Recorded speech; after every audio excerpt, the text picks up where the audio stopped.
You've decided it's finally time to lose weight, get fit, and swim off those extra calories, but you don't know where to start or how to get the most out of your time in the water. This video will show you how to swim for fitness, lose weight, and also some of the biggest mistakes why people fail at losing weight with swimming. First, one of the biggest misconceptions is that you can't lose weight by swimming because your body is submerged in cool water that prevents you from heating up and burning calories. You can burn a significant amount of calories by swimming, and it's something that you can do more regularly than other forms of fitness because it's low impact on your body. That's why swimming is recommended by doctors. But it doesn't stop there. When you swim, you're moving through a medium that is 800 times more dense than air. Just imagine how much work it takes to swim 100 meters compared to walking 100 meters. Even if you ignore the distance and you just focus on the time, you'll burn more calories from 10 minutes of swimming any stroke at any intensity compared to 10 minutes of walking or even light jogging. But how many calories do you actually burn while swimming, and how do you get started? Let's dive in. There's a lot of factors that go into how many calories you burn during a specific activity. They include your age, sex, weight, body type, and of course, the intensity of your workout, what strokes you swim, how long you swim, how fast you swim, and the temperature of the water. Without getting too crazy with the math, just know that generally, the more you weigh, the more calories you're gonna burn. The more you swim, the more calories you're gonna burn. And the more intense your workout, the more calories you're gonna burn. Based on research data from the American College of Sports Medicine, a 130-pound person swimming freestyle for 1 hour is going to burn 590 calories if they swim fast and 413 calories at a slower swimming pace. A 155-pound person is going to burn 704 calories, and a 180-pound person will burn 817 calories in 1 hour of swimming. Of course, that's just freestyle. If you swim the other strokes, you're going to burn even more calories. This is because they're technically less efficient, so because your body position is lower, you have more drag, which takes more work to move through the water. Thus, more calories will be burned. If you want to burn more calories, it's better to mix up your strokes, intensity, and even use equipment. When you swim with fins or paddles, you're increasing the resistance you have in the water, which increases your heart rate. This change in intensity can increase the caloric burn that you have per unit of time while swimming. Keep in mind that if you increase the intensity, but then you have to stop at the wall for 5 minutes to catch your breath, you're most likely not going to burn as many calories because of all the extra time that you rested. The best approach is to mix up your strokes, intensity, and equipment by following a structured plan. If you swim back and forth, you're certainly going to burn calories, but you're not going to burn as many calories as if you just varied your heart rate throughout a structured workout. And this is why we developed the MySwimPro app. So you don't even have to think about what you're going to do at the pool. It's like having a personal coach guiding you through it every step of the way. If you swim with a smartwatch, you'll even see your real-time heart rate as you progress through the workout. If you're tired of swimming the same thing over and over and don't know where to start, then the MySwimPro app is exactly what you need.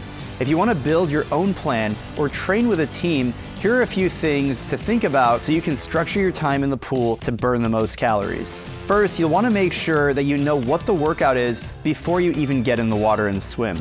Understanding the sets, equipment, and intensity will help you vary your effort level through the workout so you can push yourself through the duration of the session. The last thing you want to do is start out too fast and then slow down during the main set and maybe not even finish what you planned on doing in the first place. That's one of the fastest ways to burn out of a workout routine and not reach your goals. So it's so important that you know what you're going to do before you even get started. Now, another way to make sure that you're structuring your time in the water appropriately is layering in your equipment as you swim the workout. If you're like me and most swimmers, you love training with fins. These are great, but I don't recommend that you swim with them all the time. Start your swim without any equipment if possible, and then layer in the equipment as you go through the workout. This will help you warm up as naturally as possible. It'll get your heart rate elevated over time, and then as your muscles get activated, then you add in the equipment. You'll get more out of your body from a performance perspective,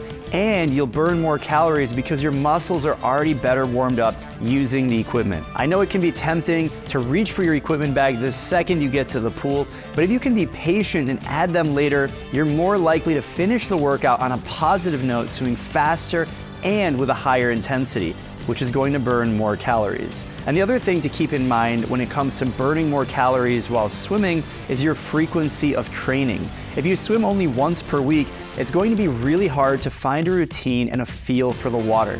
This lack of consistency is going to make it hard to push yourself in swimming because your body isn't operating efficiently in the water. Twice per week is really the minimum frequency to develop a feel of the water, which is how you get faster and burn the most calories. Unlike running or other high-impact activities, you can't do them every day. If you make it to the pool every day, you can swim at a relatively high intensity for every single session.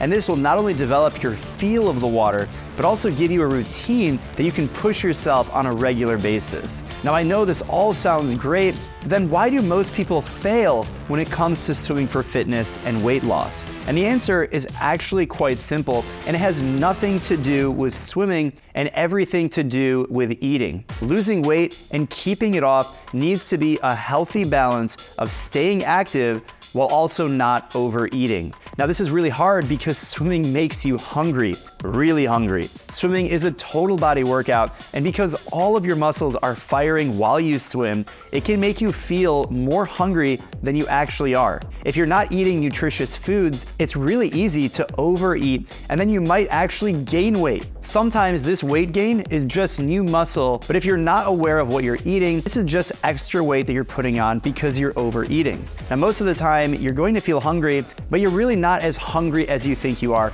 You're really just dehydrated. So make sure you drink plenty of water regularly, and of course, listen to your body. Weight loss doesn't start in the kitchen. It happens from the moment you're in the grocery store. So be aware of what you're putting into your system, what you're putting in your fridge, because after all, you are what you eat. That's why building healthy habits for your swimming and your nutrition is so important if you're serious about losing weight and keeping it off. So many people have used the MySwimPro app to lose weight and, most importantly, keep it off. So I lost 100 pounds. I was weighing about 264 pounds at the end of last year. I'm now down to about 164 pounds. I started swimming with MySwimPro 4 to 5 times a week. I started with the Get Fit training plan, and right now I'm doing the Get Fit IM training plan to work on my different strokes. The weight loss equation and how to do it. It's not easy, but it's very simple, and as long as you can be consistent with it, that's the best thing you can do. When I first started, because I was technically obese, you know, you have body image issues, but I would just say just go in there and start swimming. You can go in and just swim some laps and get used to it, and then use the workouts and training plans to improve as you go.